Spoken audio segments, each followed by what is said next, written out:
So how do we find expired domains?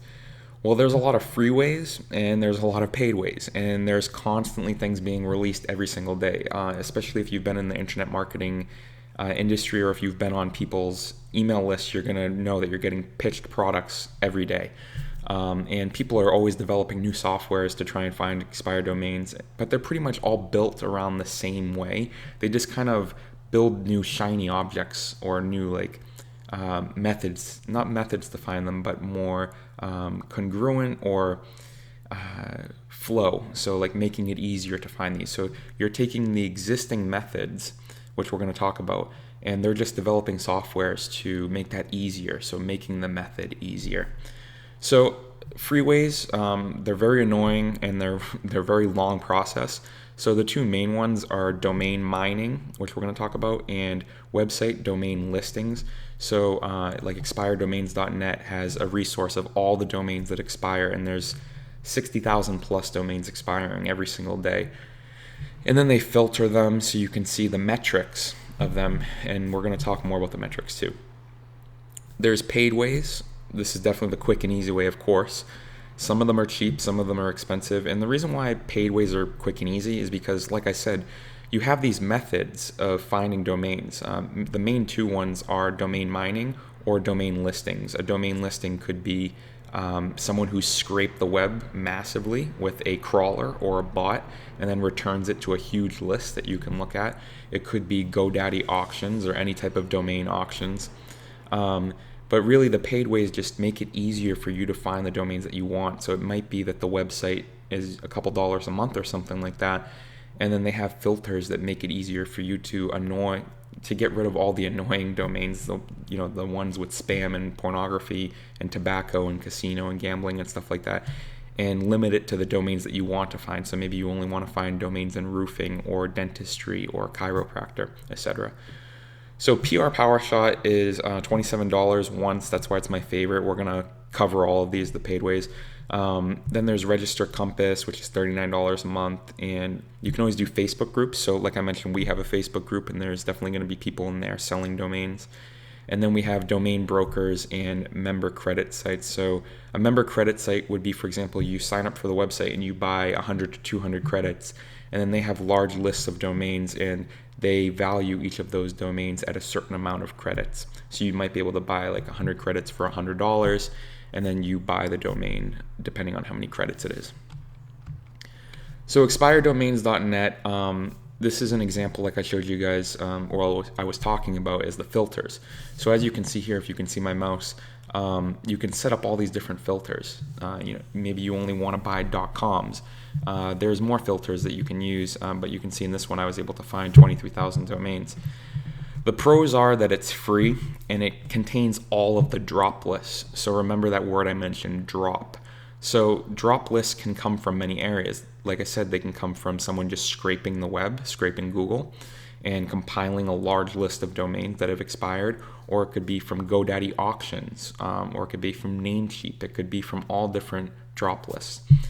Then the cons are with expired domains is .net is that there's a large learning curve. It's really time consuming, and I find that I got a lot of dud domains. So I got a really lot of spammy domains and bad domains, and it took me almost hours to find just one single domain, and it's really hard to see the quality of the domain. So if you're looking at their filters, or you're looking at the metrics of the domains, they don't make it very easy to see the quality of the domain. The other thing is that finding a domain is always going to be about $75 or more, and you should not be spending that much on one single domain. I mean, if it's a great domain, like very, very high metrics, very high, we're going to talk about metrics, like I said, but if it's very powerful, then yeah, maybe I'd spend $75 on it, because you always want to go for quality, not quantity. So a lot of people think about how many expired domains do I need to build my private blog network, and you shouldn't be thinking that I want 500 expired domains and I want to make a huge network. You should be thinking quality, because 2 domains could be more powerful than 5,000 domains depending on the metrics. So we're going to talk about that. So domain mining, the way that this works is you have a robot. So if you guys can see my mouse, and the first step here, the first circle, the robot could be many things. It could be a program. There's a program out there called Xenu, which is free. And then you load the program with seed sites. So the seed sites would be a large list of compiled sites that you found with the scraper or the robot. So an example could be using the program Scrapebox and scraping tons and tons of domains related to roofing. You would load the seed sites into the robot, and then it would give you a list of broken links. So basically the robot crawls the website, or crawls the list of massive amount of websites. And when you go to, like, for example, if you go to a website, there's inner links on that page, and there's also links that point to other websites.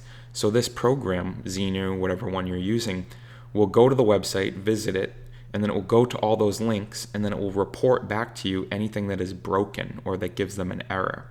So you take this list of broken links, and then you use a mass checker to check the availability. And it will report back, maybe out of 10,000 broken links, maybe only 5 or 6 domains are available for registration. And then you would check the metrics of those to see if the domain is worth keeping in the first place or worth paying for in the first place. So the pros of this is that it's free if you do it manual. There's low competition because no one really wants to put in the time to do this. They're very niche relevant. And the reason why they're so niche relevant is because, like we talked about, if you use that scraper, you're going to hear the word scraper a lot. So when you hear scraper, you're probably going to hear of 2 programs, Scrapebox and G-Scraper. I use Scrapebox, and it just scrapes the web and then reports back to you a list of sites. So I could type in roofing, and I could get back a list of millions of websites, and all would be niche relevant to roofing. This is definitely really powerful because you're getting links from really cool websites. Like, for example, I've gotten links from Wikipedia, I've gotten links from CNN, Forbes, TechCrunch, all different websites that have broken links on them. Because, for example, a big website like TechCrunch could have done a blog post like 2 years ago, but the website that it was pointing to or referencing to in the blog post is no longer available. It expired. So I can go register that domain and have that link pointing to me from TechCrunch, which is obviously very powerful. The cons are that it's a really large learning curve. I mean, you need to learn about proxies. You need to learn how to use Scrapebox. You need to learn how to use Xenu or the robot program you're using. You need to learn how to check the availability on a massive scale because you're going to be, checking the availability of thousands of domains. And it can get really expensive. Scrapebox is $100 one time, not monthly. Xenu is free. You're going to need to buy lots of proxies to scrape the web, and proxies are pretty expensive. So I can see this costing, you're going to need a virtual private server too. So I can see this method costing, I would say about $100 minimum a month. And it's very time consuming. So not one of my favorites, but very powerful. So another source is Register Compass, and as you can see here, they have a really cool filtering option. When does the auction expire? They use GoDaddy auctions, they use Namecheap, they use private drop lists like we talked about, which is someone compiles a big list and submits it. And the metrics are pretty cool. You can see all the different metrics that you need to see, like page rank, which doesn't really matter. We're going to talk about that. But you can look at the quality of the domain here. But as you can see, the prices are pretty high. So the cons are that this is expensive. It is $39 a month. They don't really update it. I mean, I've used this for like 2-3 years now, and every time I check back on it, it's never updated. So the updates are definitely really slow. And like you see, the prices of the domains, like I just mentioned, are pretty high. So this is my favorite. Like I mentioned in the beginning, it's PR Powershot. The pros are that it's really easy to use. There's no monthly fee. Like I said, it's $27 and that's it. You can find niche relevant domains. The domains are just as powerful as any of the other methods we talked about. And registering the domain can be as little as $2, which is really cool. The way that I get the domain to be down to $2 is I use coupons, and I'll show you that. And the cons are that it's medium time consumption, and it only uses GoDaddy auctions. But don't let that deter you, because GoDaddy auctions has hundreds of thousands of domains a day that are being sold. So it's not like there's a limited resource here. So here's a little comparison chart. The product here. So we have expireddomains.net, domain mining, Register Compass, PR Powershot, FB groups, or a broker, buying from somebody, and source market. So you guys already pretty much know that, the ease and the time and the learning curve of all these products and the cost of a domain and the quality of a domain on a scale of 1 to 10. I just wanted you to have this little chart so you can kind of take a look at it for reference. PR Powershot is my favorite. As you can see, it has a lot of green here, green being easy, yellow being medium, and red being hard. So I definitely bought PR Powershot a long time ago, and we're going to hop into that right now actually and try and find a domain. But this is a great reference chart for you guys to take a look at in making the decision on how to go forward and find your domains. Source Market is actually a marketplace created by that gentleman, Alex Becker at SourceWave that I mentioned, and I'll have a link for you guys for that. And he has basically like a Fiverr or a Fiverr just for SEO. So people can go on there and become vendors, and you can go and visit these vendors and see their ratings. And the thing you got to remember is when you buy from somebody, you're just saving time. So if you go to a Facebook group or a broker, you're going to pay 12 to upwards of thousands of dollars for a domain depending on the quality.